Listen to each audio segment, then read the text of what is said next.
पौष मास की पुत्रदा एकादशी 2025 संपूर्ण विवरण, कथा और व्रत विधि। नमस्कार दोस्तों, आप सभी का स्वागत है आपके अपने चैनल सनातन ज्योति में।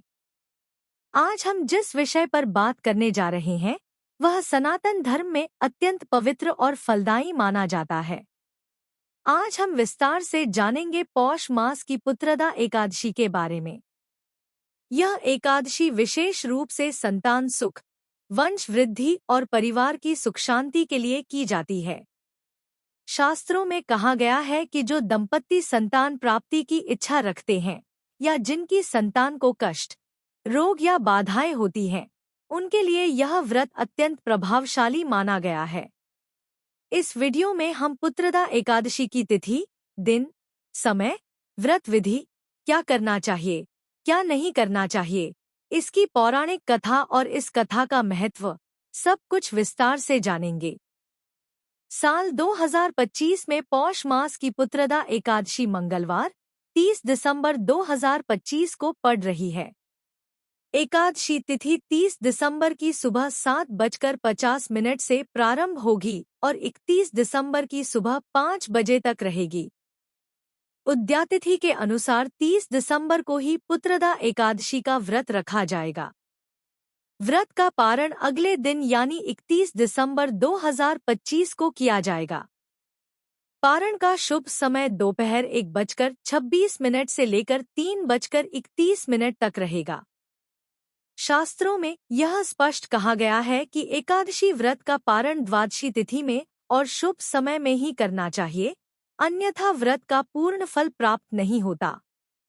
अब बात करते हैं पुत्रदा एकादशी की व्रत विधि की, जिसे बहुत ध्यान और श्रद्धा के साथ किया जाना चाहिए। इस व्रत की तैयारी दशमी तिथि से ही शुरू हो जाती है। दशमी के दिन व्यक्ति को हल्का, सात्विक भोजन करना चाहिए और चावल, मांस, मदिरा तथा तामसिक भोजन से पूरी तरह दूर रहना चाहिए। मन को शांत रखना चाहिए और किसी भी प्रकार के विवाद, क्रोध या नकारात्मक विचारों से बचना चाहिए। एकादशी के दिन ब्रह्म मुहूर्त में उठकर स्नान करना चाहिए और स्वच्छ वस्त्र धारण करने चाहिए। इसके बाद घर के मंदिर की साफ सफाई करके भगवान श्री विष्णु या श्री नारायण की मूर्ति या चित्र के सामने बैठना चाहिए। इसके बाद व्रत का संकल्प लिया जाता है। संकल्प लेते समय मन में पूर्ण श्रद्धा होनी चाहिए और यह भावना रखनी चाहिए कि यह व्रत भगवान विष्णु की कृपा प्राप्त करने और संतान सुख के लिए किया जा रहा है। संकल्प के बाद भगवान विष्णु को पीले पुष्प, पीले वस्त्र, तुलसी दल, धूप और दीप अर्पित किए जाते हैं। तुलसी भगवान विष्णु को अत्यंत प्रिय है, इसलिए तुलसी दल अर्पित करना विशेष फलदायी माना गया है। इसके बाद विष्णु सहस्रनाम, विष्णु चालीसा या नमो भगवते वासुदेवाय मंत्र का श्रद्धा के साथ जाप करना चाहिए। दिन भर भगवान का स्मरण, भजन कीर्तन और सात्विक विचारों में समय व्यतीत करना चाहिए। जो लोग निर्जल व्रत नहीं रख सकते, वे फलाहार या जलाहार कर सकते हैं, लेकिन अनाज का सेवन नहीं करना चाहिए। अब आइए जानते हैं पुत्रदा एकादशी की पौराणिक कथा, जो इस व्रत के महत्व को और भी स्पष्ट करती है। बहुत समय पहले भद्रावती नाम की एक सुंदर नगरी थी। उस नगरी पर राजा सुकुमार का शासन था। राजा सुकुमार बहुत ही धर्मपरायण, दयालु और प्रजावत्सल थे। उनकी पत्नी रानी शोभना भी अत्यंत पतिव्रता और धार्मिक स्वभाव की थी। राजा और रानी के जीवन में सभी सुख थे, धन, वैभव और सम्मान की कोई कमी नहीं थी, लेकिन उनके जीवन में एक बहुत बड़ा दुख था और वह था संतान का न होना।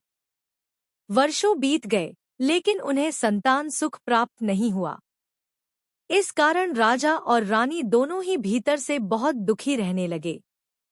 राजा को यह चिंता दिन रात सताने लगी कि उनके बाद इस राज्य का उत्तराधिकारी कौन होगा। वे अक्सर इस विषय पर चिंतन करते रहते थे।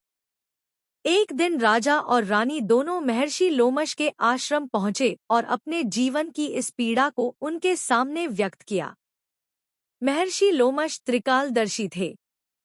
उन्होंने ध्यान लगाकर देखा और बताया कि पूर्व जन्म में राजा और रानी से एकादशी व्रत का अपमान हुआ था।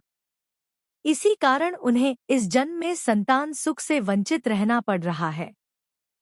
महर्षि लोमश ने राजा और रानी को उपाय बताते हुए कहा कि यदि वे पौष मास की शुक्ल पक्ष की एकादशी, जिसे पुत्रदा एकादशी कहा जाता है, उसका व्रत पूरे नियम, श्रद्धा और विश्वास के साथ करें, तो भगवान विष्णु अवश्य प्रसन्न होंगे और उन्हें संतान सुख का वरदान देंगे। राजा और रानी ने महर्षि की बातों को श्रद्धा से स्वीकार किया और पौष पुत्रदा एकादशी का व्रत पूरे विधि विधान से किया। उन्होंने दिन भर उपवास रखा, भगवान विष्णु की पूजा की, रात्रि में जागरण किया और पूरी तरह भगवान की भक्ति में लीन रहे। भगवान विष्णु उनकी सच्ची भक्ति से अत्यंत प्रसन्न हुए और उन्हें एक तेजस्वी, गुणवान और धर्मात्मा पुत्र का वरदान दिया। कुछ समय बाद रानी शोभना ने एक सुंदर पुत्र को जन्म दिया। पूरे राज्य में खुशियां फैल गईं। राजा का दुख समाप्त हो गया और उनके जीवन में फिर से आनंद लौट आया। तभी से इस एकादशी का नाम पुत्रदा एकादशी पड़ा और यह व्रत संतान सुख प्रदान करने वाला माना जाने लगा। इस कथा से हमें यह शिक्षा मिलती है कि सच्चे मन और श्रद्धा से किया गया व्रत कभी निष्फल नहीं जाता। पुत्रदा एकादशी केवल संतान प्राप्ति का साधन नहीं है, बल्कि यह व्रत मन, शरीर और आत्मा को शुद्ध करने का माध्यम भी है। इस व्रत को करने से जीवन की अनेक बाधाएं दूर होती हैं, परिवार में सुख शांति आती है और भगवान विष्णु की विशेष कृपा प्राप्त होती है।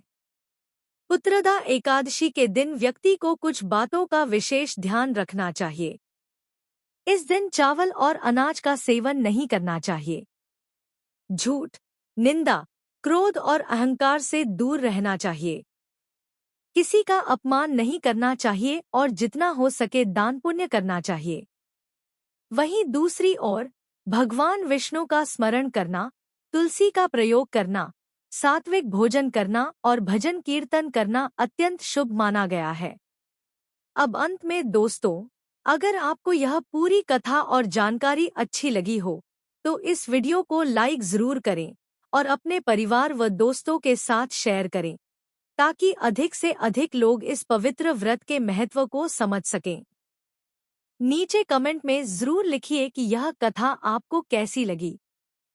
ऐसे ही सनातन धर्म से जुड़ी सच्ची और विस्तृत जानकारियों के लिए सनातन ज्योति चैनल को सब्सक्राइब करें और बेल आइकन दबाना न भूलें। ओम नमो भगवते वासुदेवाय नमः। बोलिए विष्णु भगवान की।